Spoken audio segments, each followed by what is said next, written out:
YTN 라디오 김우성의 생생경제.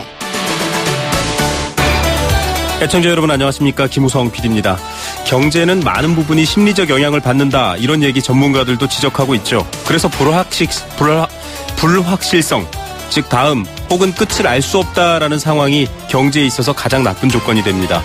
대통령의 두 번째 사과와 기자회견이 오전에 있었는데요. 경제를 흔들고 있는 악재로서의 정치 스캔들, 이 불확실성을 없앨 수 있을까요? 여러분께서는 어떻게 생각하십니까? 물가도 마찬가지의 불확실한 상황에 놓여 있습니다. 서민이 먹고 사는 생활 물가와 발표되고 있는 물가의 괴리가 있습니다. 당장 김장철을 앞두고 시름이 커지는 서민 경제, 전문가와 함께 진단해봅니다. 환경, 경제 두 마리 토끼를 잡으며 성장할 거라던 전기차. 규제도 나이가 있고 성장 동력도 미미합니다. 전기차 정책, 뭐가 문제일까요? 전문가와 함께 2부에서 확인해드립니다.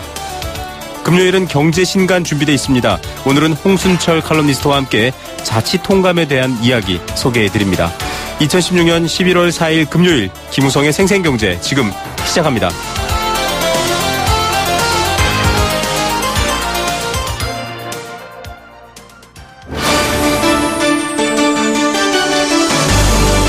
YTN 라디오 김우성의 생생경제.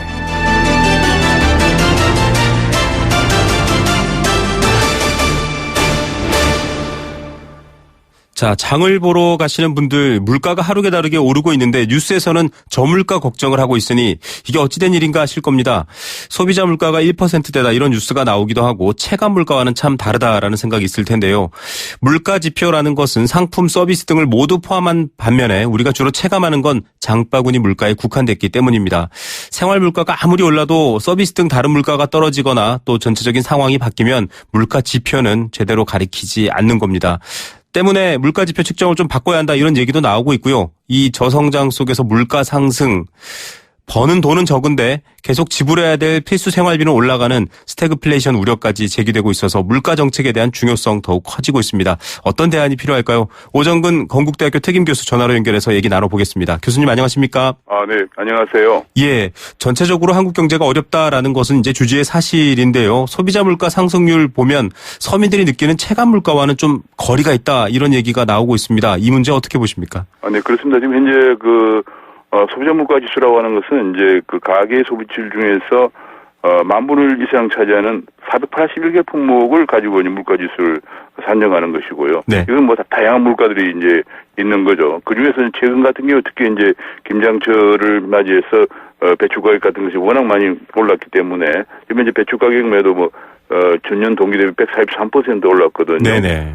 그렇기 때문에 이제 당장 지금 김장을 해야 하는 그런 주부들 입장에서는 물가 1.3%라지 왜 이렇게 많이 올랐나 하고 이제 장바구니가 물가가 많이 올랐으니까. 네. 이런 이제 그 느낌을 당연히 이제 갖게 되는 건데, 그래서 생활 물가 지수 이런 걸 만들기도 하지만 또 생활 물가 지수도 481개 중에서 좀 더 생활에 가까운 그런 물가들 품목을 한 142개를 또 뽑아서 다시 냅니다만 그것도 지금같이 예컨대 이제 딱 한철이거든요. 요즘 한철 김장할 때. 네. 이런 건 또 반영하기는 상당히 힘든 그런 측면이 있습니다.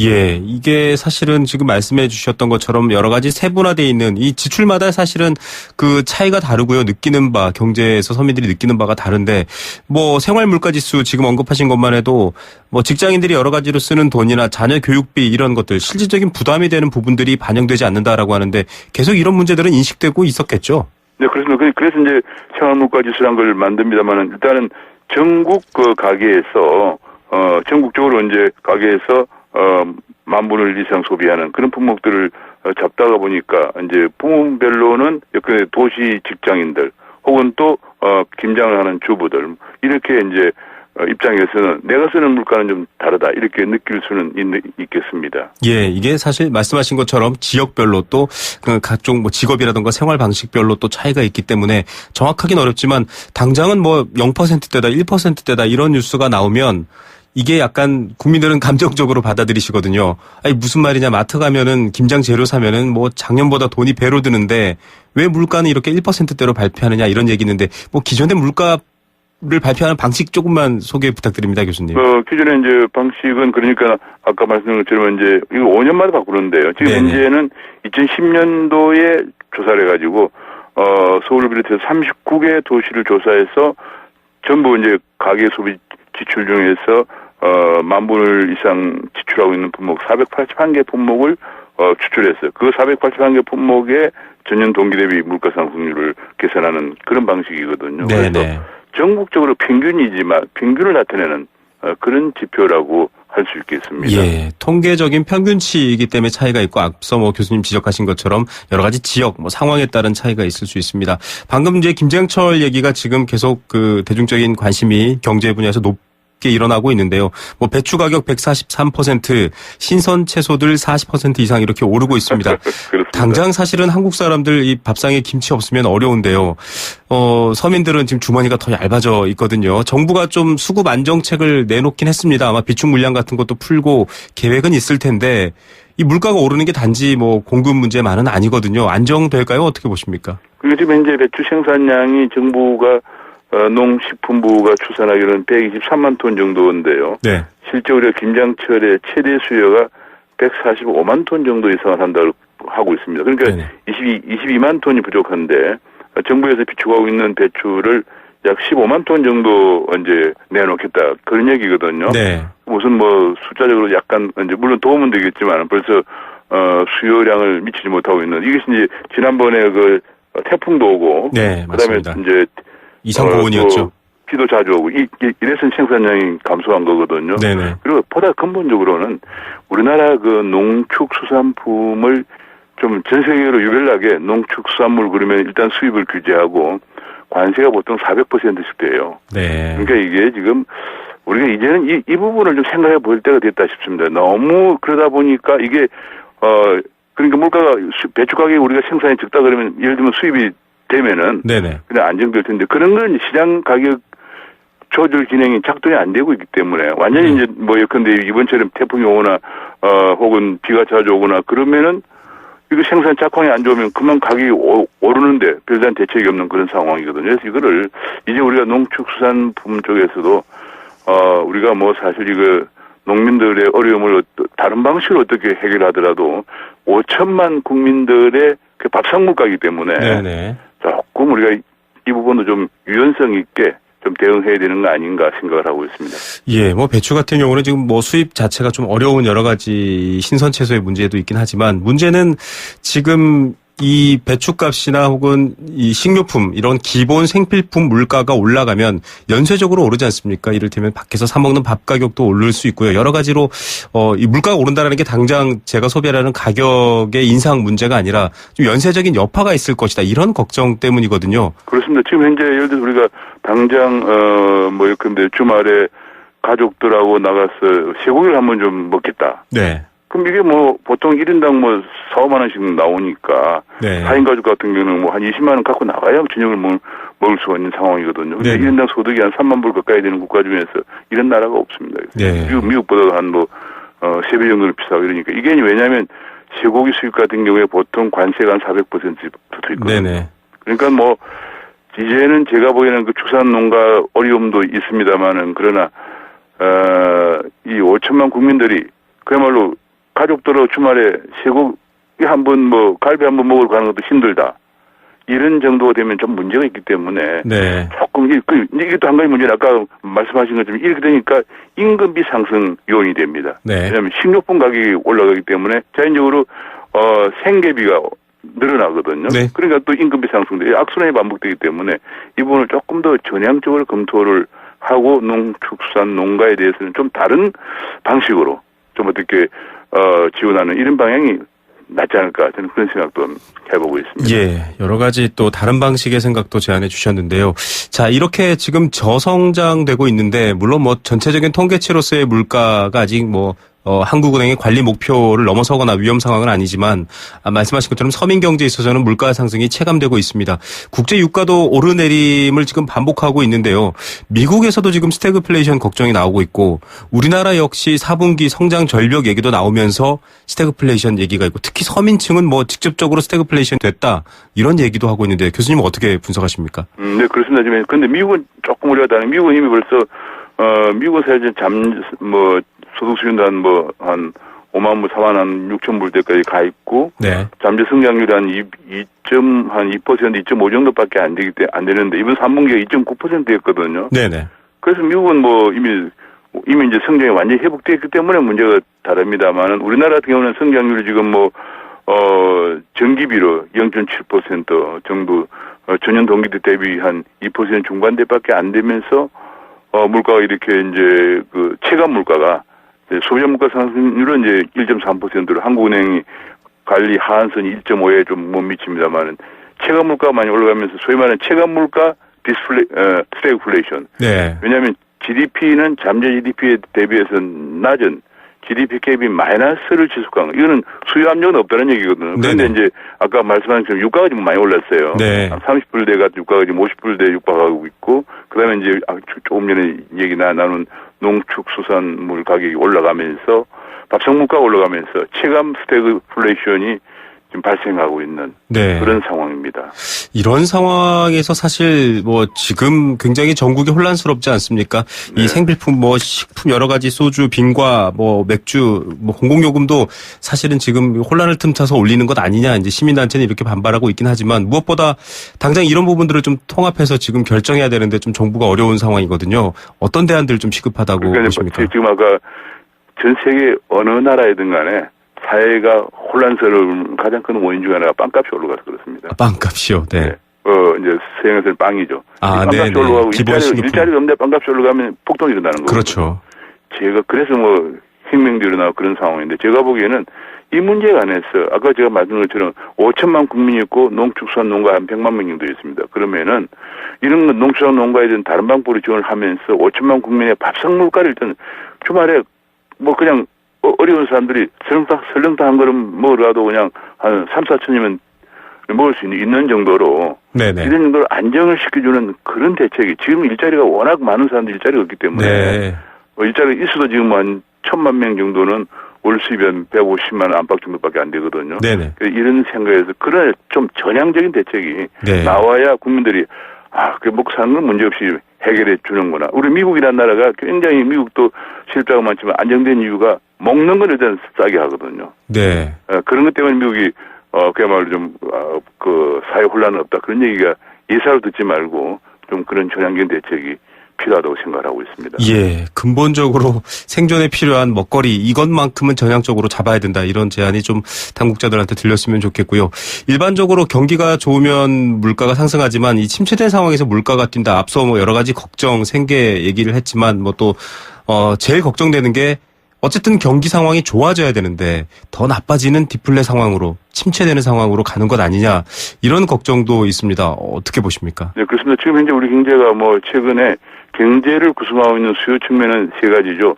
소비, 투자, 수출인데 네. 소비, 투자, 수출이 전부 다 추락을 했어요. 네, 수출도 그러다 보니까 제조업 가동률이 70%까지 떨어지고 이게 굉장히 지금 침체가 그야말로 그냥 추락 일변도이거든요. 그러면서 또 소비, 투자, 수출이 전망도 밝지 않습니다. 왜냐하면 소비는 가계부채 때문에 소비를 못하고 투자하기는커녕 구조조정을 해야 되는 상황이고 네. 수출도 지금 2년째 마이너스인데 내년에도 마이너스가 될 거고 이러니까 지금 이 부분에 관해서 탈출구를 찾도록 이번에 세부 총리가 이 부분에 관해서 아까 제가 말씀드린 이 혼란기에 일단 사람들이 먹고 사는 건 좀 해결해주고 네네. 그다음에 두 번째로는 이 추락 일변도의 경제를 반대시키는데 이 세 신인부 총리가 역점을 둬야 될 거 생각하고 있습니다.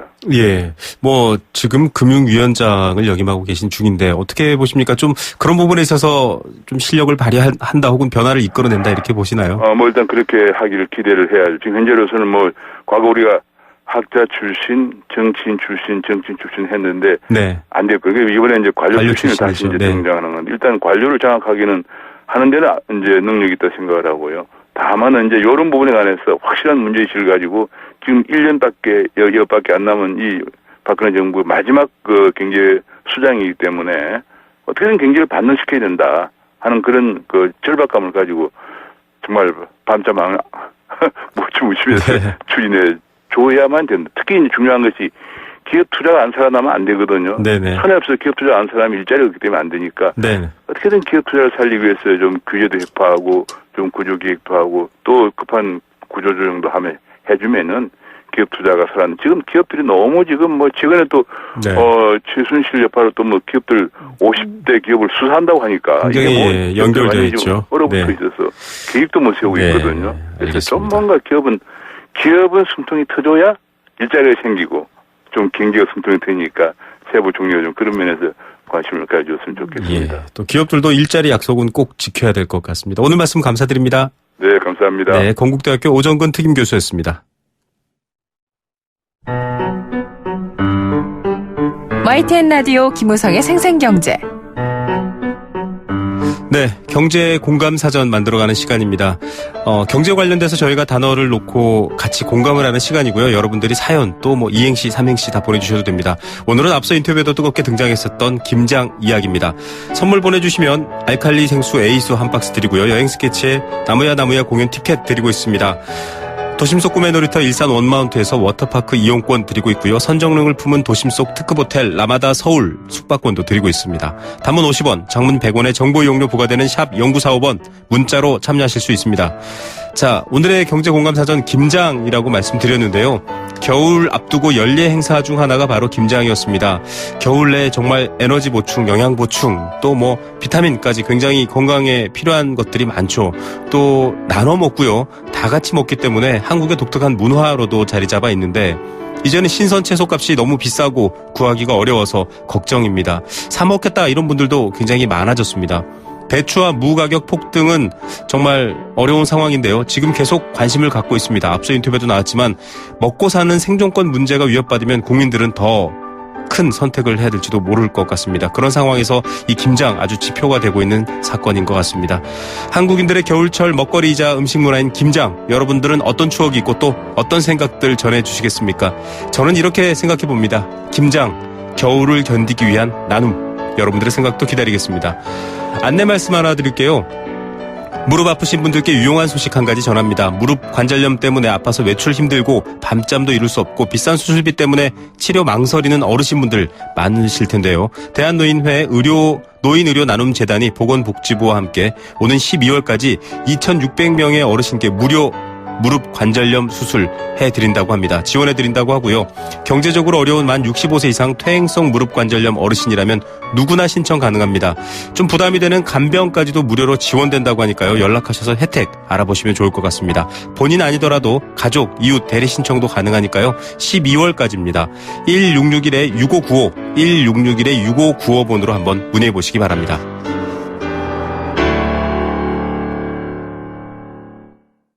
네, 생생경제 일부 포스코 제2의 도약 글로벌 리딩공항 인천국제공항공사와 함께했습니다. 캠페인 들으시고요. 경제 톱뉴스로 돌아옵니다. YTN 라디오 캠페인. 물 없는 한라산, 물 없는 제주 바다를 상상할 수 있나요? 제주의 아름다운 자연과 풍경은 깨끗하고 건강한 물이 있기에 가능합니다. 제주를 아름답게 만들어주는 건강한 물은 우리의 몸과 마음도 아름답게 만들어줍니다. 건강한 몸과 마음을 지키는 일. 아름다운 물을 사랑하고 지키는 일에서부터 시작됩니다. YTN 라디오 아름다운 물 캠페인은 광동제약과 제주특별자치도 개발공사와 함께합니다. 김윤아 씨, 한 해 전기 사고가 얼마나 일어나는 줄 아세요? 네, 전기화재는 1년에 약 8,000건, 감전사고도 500여 건이나 일어난다고. 맞습니다. 그래서 생활 속에서 전기 안전을 실천하는 노력이 중요한 거죠. 콘센트에 꽂는 플러그는 최소한으로 줄이고 빈 곳은 안전막이로 덮어두고 외출할 때는 플러그를 빼두고 한 달에 한 번 누전 차단기 확인도 잊어서는 안 되겠죠. 그뿐인가요? 냉난방기기는 너무 오래 켜두지 말고 가끔은 제일 쌓인 먼지도 깨끗이 닦아주어야죠. 안전은 아는 것보다 지키는 것이 중요합니다. 올바른 전기 사용 습관 지키는 만큼 안전해집니다. 이 캠페인은 산업통상자원부와 한국전기안전공사가 함께합니다.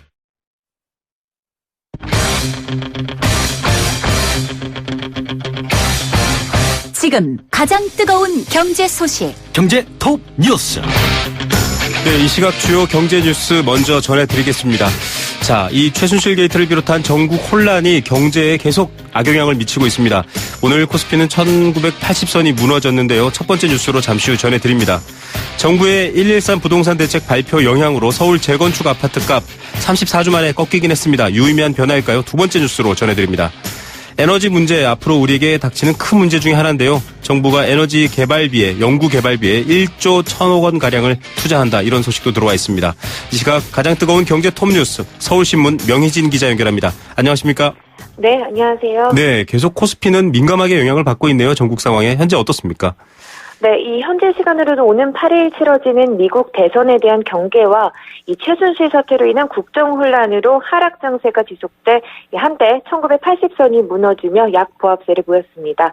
특히 힐러리 클린턴 민주당 후보와 도널드 트럼프 공화당 후보 간 지지율 격차가 줄면서 이 불확실성 고조에 의한 위험자산 회피 심리가 커지고 있다는 분석이 나오고 있는데요. 내부적으로는 최순실 게이트 확산에 불안감을 느낀 외국인이 이 선물과 현물을 모두 매도하는 모습을 보이고 있습니다. 다만 경제시장 자체 이슈가 아닌 외부 요소에 대한 경계심에 의한 측면이 큰 만큼 이 추가적인 지수 하락폭은 크지 않을 것으로 보는 시각이 많습니다. 네. 어제 정부가 전매와 청약 규제를 강화하는 대책을 내놨습니다. 이 적용되기 직전 분양한 아파트에 청약자들이 대거 몰리고 있다. 이 막차 타자 이런 것 같은데요. 네, 그렇습니다. 이 정부가 분양권 전매를 금지한 곳은 서울, 강남 이 4개구와 경기도 동탄 2신도시, 세종시 등지입니다. 이 전매가 금지되는 경기도 화성 동탄 2신도시에서는 어제 1순위 마감한 이 우미 린스트라우스 더레이크의 청약 경쟁률이 79대 1로 이 지역에서 최고치를 나타냈습니다. 이 전매가 6개월에서 1년 6개월로 늘어나는 서울 용산에서도 이 어제 1순위 마감한 롯데캐슬 센터포레가 156대 1의 경쟁률로 비강남권 가운데 최고 경쟁률을 기록했습니다. 어제 청약한 아파트들은 정부 대책 발표 이전에 입주자 공고가 났기 때문에 이번 발표로 강화된 이 전매나 청약 제한은 적용되지 않습니다. 네. 반면에 정부의 113 부동산 대책 발표 영향으로 재건축 아파트 값은 좀 꺾였네요. 네, 그렇습니다. 이 부동산 124 조사에 따르면 이번 주 서울 재건축 아파트 값은 지난주 대비 0.12% 하락했습니다. 서울 재건축 주간 변동률이 떨어진 것은 지난 3월 4일 마이너스 0.03% 이후 8개월 만에 처음인데요. 투자 수요가 많이 몰리는 강남구 개포 주공 1단지와 송파구 잠실 주공 5단지 등의 호가가 떨어지면서 전체적인 하락세를 이끌었습니다. 네, 장기적인 영향도 봐야 할 것 같습니다. 국내 1위 증권사가 탄생한다 이런 뉴스가 들어왔네요. 드디어 이 합병 얘기가 나온 회사들이 있었는데 마지막 결정이 됐습니까? 네, 그렇습니다. 이 미래에셋 대우, 이 대우증권과 미래에셋증권이 합병을 위한 마지막 관문을 통과했습니다. 이 두 회사는 오늘 오전 각각 임시 주주총회를 열고 이 참석 주주 3분의 2 이상 찬성으로 합병안을 승인했습니다. 합병 비율은 피합병 회사인 미래에셋증권 보통주 한 주당 이 미래에셋 대우 보통주 2.97주입니다. 이에 따라 미래에셋 대우가 미래에셋 증권을 흡수 합병해 미래에셋 대우는 존속하고 미래에셋 증권은 해산합니다.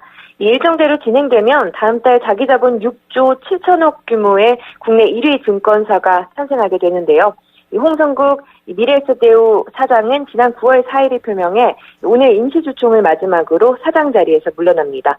일부 소액주주들은 주총장에서 합병 비율과 주식 매수 청구권 가격에 불만을 표시했지만 큰 소동은 없었습니다. 네. 자, 내년 에너지 연구개발비에 1조가 넘는 돈이 투자된다 이런 소식이네요. 네, 그렇습니다. 이 산업통상자원부는 오늘 공공기관 임원으로 구성된 에너지공기업 연구개발협의회를 열었는데요. 이 산업부는 이 자리에서 산하 14개 에너지 공공기관에 대해 내년도에 2016년 대비 10.7% 증가한 1조 1,004억 원 규모의 연구개발 투자를 권고했습니다. 청정 에너지 분야 연구개발 투자비는 2021년까지 3천억 원 수준으로 확대되는데요. 한국전력공사, 한국수력원자력, 또 이 중부 남동, 이 동서, 서부 남부 등 화력발전 5개사가 해당합니다. 연구개발비가 투입되는 이 미션 이노베이션 프로젝트는 이 파리 기후총회에 따라 향후 5년 내에 청정에너지 연구개발 공공투자비의 2배 이상 확대를 목표로 하고 있습니다. 예, 향후 이 관심이 많은 분야인데요. 잘 추진됐으면 좋겠습니다. 공모주를 노리는 한국형 헤지펀드가 올해 짭짤한 수익률을 올렸다. 어떤 내용입니까? 네, 이 올해 기업 공개 전략을 구사하는 한국형 헤지 펀드들이 두 자릿대 누적 수익률을 올려 눈길을 끌고 있습니다. 이 헤지 펀드는 이 소수의 투자자로부터 자금을 모집해 운영하는 일종의 사모펀드인데요. 네. 이 시장 상황에 개의치 않고 절대 수익을 추구하다 보니 이 수익률도 높지만 위험률도 그만큼 높습니다. 이 NH투자증권에 따르면 이 기업 공개 전략을 펼치는 한국형 헤지펀드들의 올해 누적 수익률은 지난달 말 현재 평균 12.14%에 달합니다. 이 기업 공개 전략은 상장 전에 공모주 청약 투자를 하고 상장 이후 종목 매매로 수익을 올리는 투자 방식인데요. 이 개별 펀드 중에서는 인덱스 공모주 사모펀드 수익률이 22.48%로 가장 높았고, 이 뒤이어 보고 이 알파 플러스 공모주 사모펀드, 이 라이노스 공모주 사모펀드와 INJ 공모주 등 순이었습니다. 예. 자, 이 P2P 금융협회가 지난 2일 금융위원회가 발표한 P2P 대출 가이드라인에 대해서 공식적으로 수정을 요청했다. 이게 사실 뭐 금액도 너무 작다. 많은 얘기들이 지금 오고 가고 있거든요. 어떤 내용입니까? 네, 그렇습니다. 이 금융위와 금융감독원은 지난 2일 일반 개인은 P2P 대출에 1,000만 원까지 투자할 수 있도록 하고, 이 P2P 업체와 연계 금융기관이 직접 투자하지 못하게 하는 등의 내용을 담은 이 P2P 대출 가이드라인을 발표했는데요. 이 P2P 금융협회는 오늘 일반인 투자 한도를 5천만 원까지 늘리고 P2P 업체와 연계 금융기관 투자도 할 수 있게 해달라며 금융위원회에 가이드라인 수정을 요청하는 공문을 보냈습니다. 네. 국내 이 P2P 업체에 투자되는 투자금 중 연간 1,000만 원 이상 투자하는 금액의 비율이 평균 73%를 차지해 이를 1,000만 원으로 낮추면 투자자 모집이 어려워진다는 것이 이 P2P 금융협회의 설명입니다. 네. 금융위는 어떻게 반응하고 있습니까? 네, 이에 대해 금융위는 투자자 보호와 투자 한도 확대는 상충할 수밖에 없는 부분이라며 일단은 지난 2일에 발표한 가이드라인을 유지하겠다는 입장입니다. 이 지금 P2P 업체의 상황을 보면 이 소수 고액 투자자에 의지하는 형태인데요. 금융위에 따르면 투자자 보호와 이 저변 확대를 위해서라도 투자자 구성이 다수 소액 투자자로 이루어지도록 현재 가이드라인을 유지해야 한다는 설명입니다. 예, 오늘 뉴스는 여기까지 듣겠습니다. 감사합니다. 네, 고맙습니다. 네, 서울신문 명예진 기자였습니다.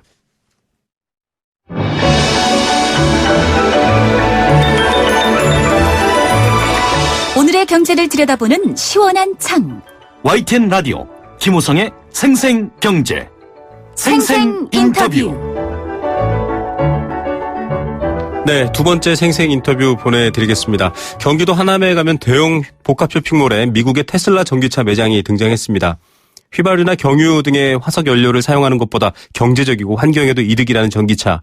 이제 가전제품을 사듯 자동차를 사는 시대가 올 것이다, 이런 얘기 벌써 많이 나와 있죠. 그런데 우리나라는 그게 좀 늦게 올 것 같다라는 걱정도 됩니다. 아직은 초기 단계인 전기차 관련 산업 육성 지원책 등도 조금 미흡하고요. 또 여러 가지 전기차 자동차 정책뿐만 아니라 산업의 많은 부분이 변화의 속도를 못 따라가고 있습니다. 관련 부처는 도대체 뭘 하고 있는 걸까요? 자동차 분야 전문가 연결해서 이 내용들 한번 확인해 보겠습니다. 대림대 자동차학과 김필수 교수 연결하겠습니다. 교수님 안녕하십니까? 네, 안녕하세요. 자, 전기차 많은 관심을 끌고 있습니다. 그중에서 테슬라가 뭐 단연 큰 관심을 얻는다라는 보도가 있었는데 연말이면 한국에 출시될 수도 있다, 이런 소식인데도 불구하고 네. 전기차를 살 때 받을 수 있는 보조금을 전혀 못 받는다, 지금 이런 소식이 나왔거든요. 이게 어떻게 된 일입니까? 이거는 정부, 즉 환경부에서 전기차 구매 보조금 기준이 있습니다. 네. 지난 2012년, 지금부터는 4년 전에 제정이 됐던 사항인데요. 이 사항 보게 되면은 전기자동차는 1시간에 7kW를 충전하는 완속 충전기로 10시간 안에 완충을 해야 되는 조건이 있습니다. 네. 근데 지금 들어오려는 테슬라 모델 S90D라는 모델은 배터리 용량이 90kWh입니다. 네. 이 상태로 충전을 하게 되면은 지금 13시간이 걸리거든요. 네. 그런 측면에서 기준이 10시간을 넘어가기 때문에 2,200만 원 정도의 이 보조금을 못 받는다라고 결정을 지었기 때문에 그런 부분에 있어서는 상당히 좀 아쉬운 부분이 있고, 이 보조금을 못 받는다는 얘기는 그만큼 비용을 소비자가 부담하는 부분이기 때문에 네. 다른 전기차에 비해서 경쟁 상대가 되지 못하는 굉장히 중요한 이 결점을 안게 됐다, 이렇게 볼 수가 있습니다. 네, 1억 가까이 되는 차인데요. 2,200만 원을 빼면 그래도 한 7,000 몇백만 원에 살 수 있는 차를 지금 1억 다 주고 사야 된다. 그게 보조금 못 받는데 이게 이 7kWh로 10시간 안에 충전돼야 된다. 네. 이런 규정은 왜 생긴 거죠? 이거는 4년 전에 그 당시만 하더라도 1년이 요새는 전기차의 개발 속도가 엄청 빠릅니다. 네네. 4년 전만 하더라도 이 초기 전기차였기 때문에 좀 성능이 좀 떨어지는 전기차들이 많이 있었거든요. 네. 이것을 좀 떨어지는 전기차를 기능을 좀 걸러낸다는 취지로 이 10시간이라는 최소 10시간을 만들어 놓은 건데 네. 중요한 것은 말씀드린 대로 이 전기차가 다양한 모델이 많이 들어오면서 특히 급속 충전기는 의미가 있지만은 완속 충전기는 10시간, 11시간은 그렇게 큰 의미가 있는 건 아닙니다. 네. 그런 측면에서 이제는 좀 더 열어줘야 되지 않나 이런 생각도 들 수가 있고요. 지금 말씀하신 그 테슬라 모델뿐만이 아니라 중국에서 BYD라는 모델 네. 한번 충전에 300km 이상을 갑니다. 네. 이 차종 같은 경우에도 역시 10시간 안에 못 들어가거든요. 네네. 그러다 보니까 세계적으로 300km 한 번 충전에 갈 수 있는 차는 테슬라와 지금 BYD만 현실적으로 두 가지 모델뿐이 없는데 네. 우리나라는 두 가지 모델이 하나도 안 들어와 있고요. BYD도 역시 올해 상반기에 국내에서 출시될 예정으로 있었지만은 역시 10시간 안에 충전을 못 시키다 보니까 아예 포기하는 경우가 생기니까 소비자 입장에서는 다양한 전기차를 경험해 볼 수 있는 기회를 박탈당했다 이렇게 볼 수가 있는 것이죠. 좀 과거 수준의 규제가 이 현재나 혹은 미래의 전기자동차 활성화 내지는 관련 시장을 막고 있다. 과거가 미래를 막고 있다. 좀 이런 생각이 들 정도인데 네. 뭐 전기차의 핵심 지금 교수님 설명해 주신 것처럼 연료에 해당하는 배터리지 않습니까? 한 번 네. 충전해서 얼마나 멀리 갈 수 있느냐, 어느 정도 출력을 내주느냐가 있느냐가 관건일 텐데 굉장히 많이 변화 발전하고 있다고 하더라고요. 어느 정도 수준까지 와 있습니까? 국내에서는 보급 대수가 올해 원래 8,000대에서 10,000대까지 보급하겠다 이렇게 발표를 했지만은 실제로 반토막 날 가능성이 높습니다. 네. 한 5,000대, 6,000대로 끝날 가능성이 있기 때문에 소비자가 외면하고 있다는 거거든요. 다시 말하면은 성능이 떨어지는 전기차를 택일하기에는 소비자가 장점보다 단점이 많다는 거기 때문에 네. 결국 자동차는 소비자의 택일, 경제적 논리거든요. 네네. 좀 더 다양한 모델을 수입산을 통해서 또 국내산을 통해서 경쟁을 통해서 소비자한테 알려주고 보여줘야 되거든요. 또 우리가 말하는 전기차 같은 경우에는 소비자가 가장 우려하는 게 충전기 시설입니다. 네네. 주변에 우리가 주유소 같이 충전기가 없으면은 한번 충전시켜서 150km 내외 가면은 돌아오지 못하는데 이거 어떻게 하지? 그런 불안감도 있거든요. 네네. 충전 시설도 지금 국내에서는 뭐 지난 10년 동안 열심히 했다 그러지만은 실제로 500기 정도 내외라고 볼 수가 있고요. 네. 이웃 일본만 하더라도 22,000기입니다. 네. 22,000기인데 이 관리까지도 철저히 하다 보니까 또 보급 대수도 지금도 계속 늘려가고 있어서 충전 시설이 우려가 비교가 안 될 정도거든요. 네. 그러니까 소비자가 살 수 있게끔 각종 인센티브 정책을 주면서 인프라라든지 이런 보조를 맞춰주고 있는데 국내는 충전 시설도 안 돼 있죠.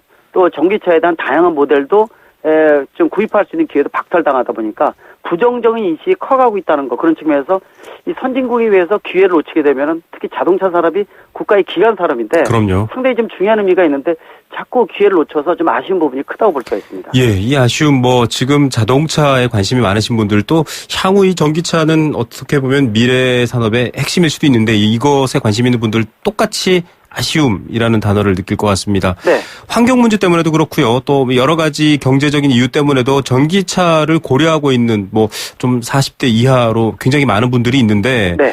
이 성능이 더 좋아질수록 말씀하신 것처럼 뭐 지금 테슬라가 됐건 BYD가 됐건 성능이 더 좋아질수록 인센티브도 주고 해야 되는데 중국도 그렇게 한다고 하더라고요. 그런데 우린 좀 거꾸로 돼 있는 상황 아닙니까? 그렇습니다. 좀 더 강력한 인센티브가 필요하다는 거죠.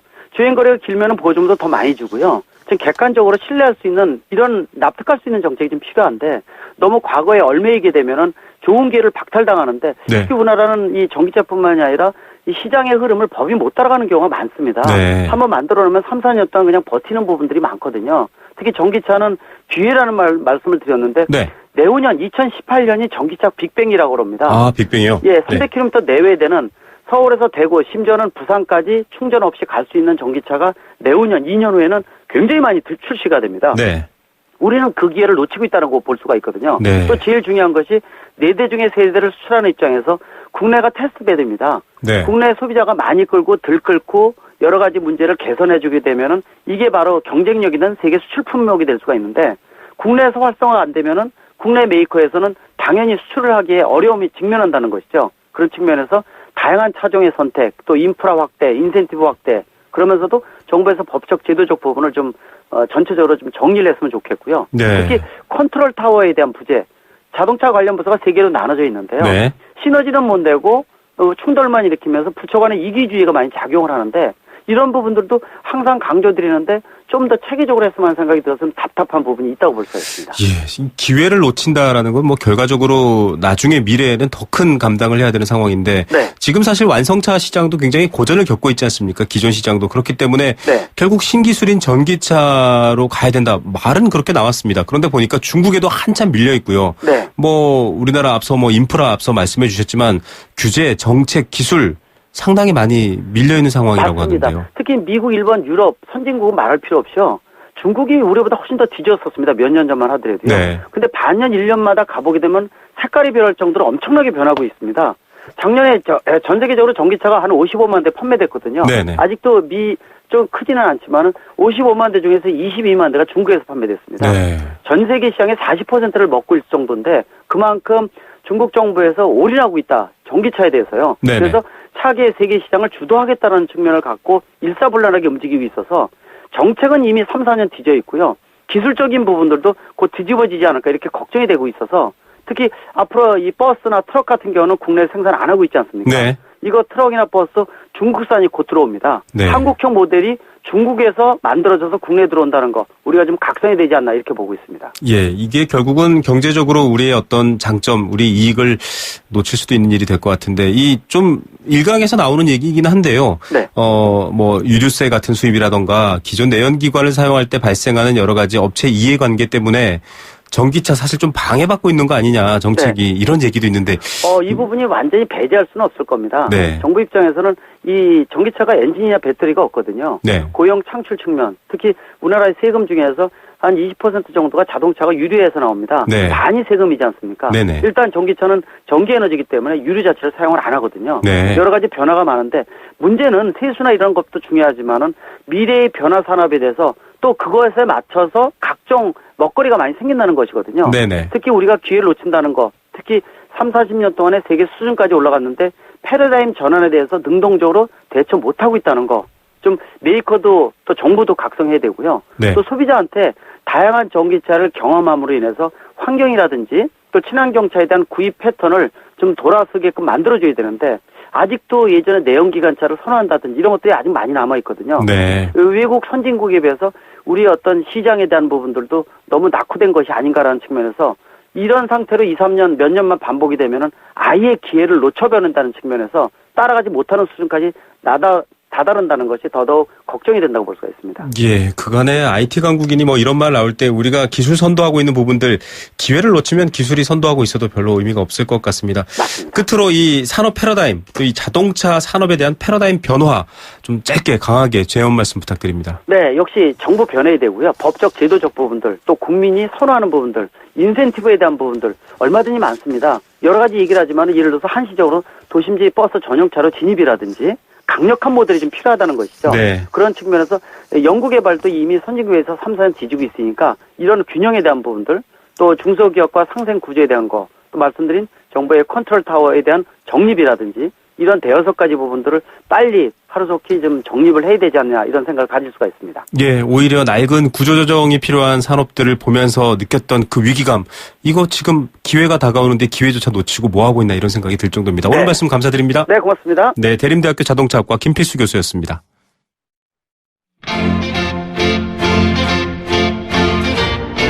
문화로 만나는 재미있고 유익한 경제.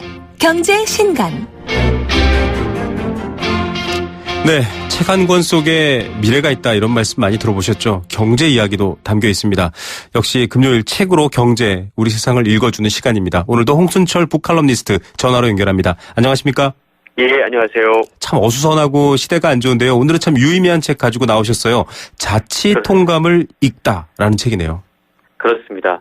자치통감이라고 하는 책, 이 지도층의 부패가 극심해지고 사회의 기강이 무너질 때 이 동아시아의 지식인들이 찾았던 그런 책인데요. 네. 조선시대 세종대왕, 또 중국의 시진핑, 마오쩌둥, 또 일본의 사카모토 료마가 탐독했던 치세의 거울이 바로 이 자치통감이란 책인데요. 네. 오늘은 그 자치통감이란 책을 조금 쉽게 해설한 해설서입니다. 자치통감을 읽다라고 하는 책인데요. 네네. 먼저 그렇다면 자치통감이라고 하는 책이 어떤 책이길래 이렇게 동아시아의 주요 지식인들이 읽었을까라는 궁금증을 가져볼 수 있을 것 같은데요. 네네. 이 북송의 사마광이라고 하는 인물이 중국의 전국시대부터 송건국 이전까지 1362년간의 역사를 무려 294권 300만 자에 수록한 방대한 역사서거든요. 네. 자치통감이라고 하는 뜻을 해석하면 다스리는 도리의 자료가 되고 역사를 통하여 거울이 된다라는 의미를 지니고 있습니다. 네. 그런데 사실 이 방대한 분량 때문에 이 책을 제대로 모두 읽어내기가 불가능했는데 네. 중국의 CCTV에서 특별 강연을 통해서 이 자치통감 294권의 정수를 뽑아내서 소개를 했다고 그래요. 이 책은 바로 그때 CCTV에서 방송했던 그 내용을 압축해서 다시 소개를 한 책인데요. 네네. 수신, 제가, 치국, 평천하라고 하는 육아의 정치 철학을 현대 시민사회의 공동체 원리로 새롭게 변형해서 소개를 하고 있는데 네. 이 책의 내용을 한마디로 요약을 하자면 지도층의 부패가 나라의 근본을 뒤흔든다라는 것입니다. 지도층의 부패가 나라의 근본을 뒤흔든다. 뭐 지금 뉴스 보시는 분들이 그 얘기네라고 할 것 같기도 한데요.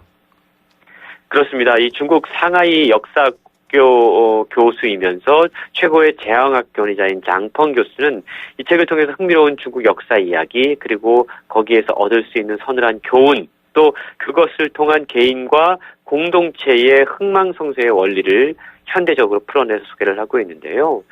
흔히들 중국 최고의 역사서라고 하면 사마천의 사기를 꼽는 경우가 많죠. 네, 그렇죠. 근데 사실 내용의 사실성 여부를 두고 많은 사람들이 논란을 갖고 있다고 그럽니다.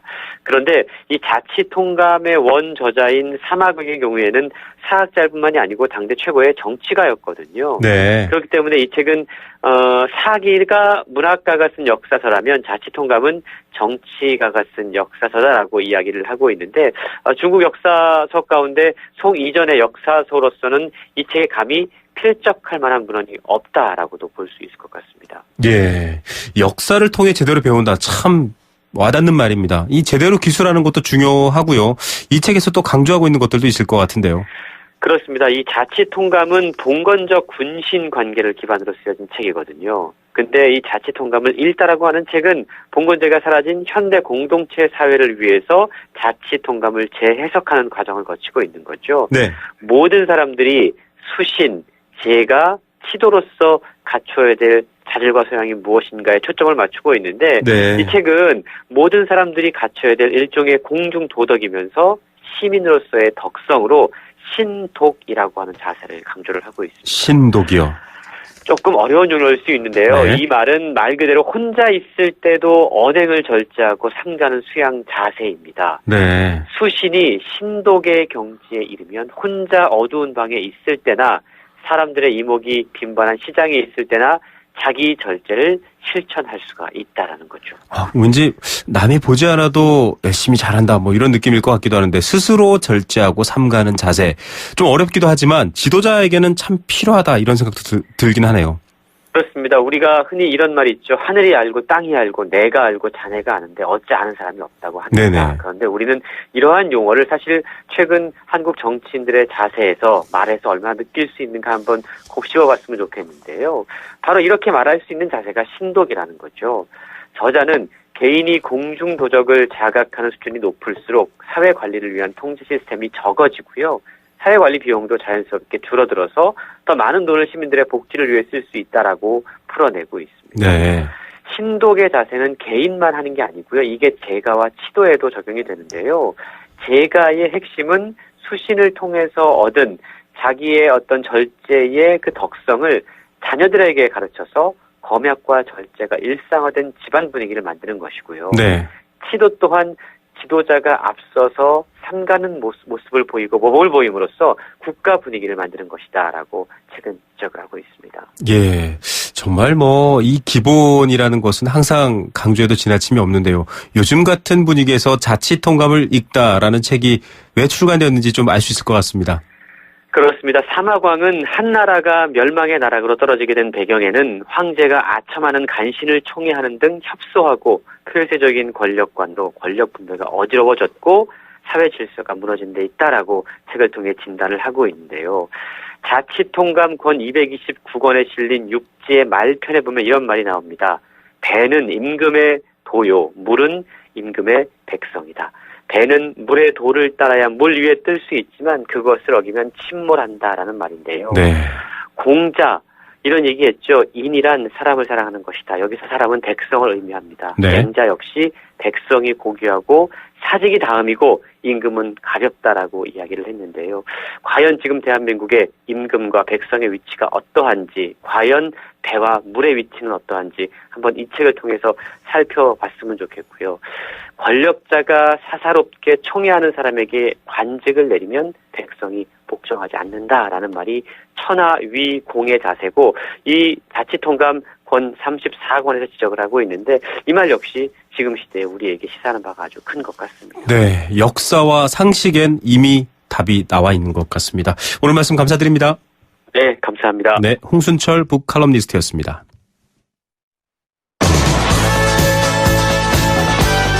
네, 생생경제 포스코 제2의 도약 글로벌 리딩공항 인천국제공항공사와 함께했습니다. 오늘 경제 공감 사전의 주제어가 김장인데요. 많이들 답답하고 또 화나셨던 것 같아요. 사연도 많이 주셨습니다. 생수 선물은 4549님께 드릴게요. 개인적으로는 정부 쪽에서 김치 공장 같은 걸 차라리 운영하면 어떨까요? 예, 오죽하면 이런 말까지 나오겠습니다. 정부가 운영하는 김치 공장.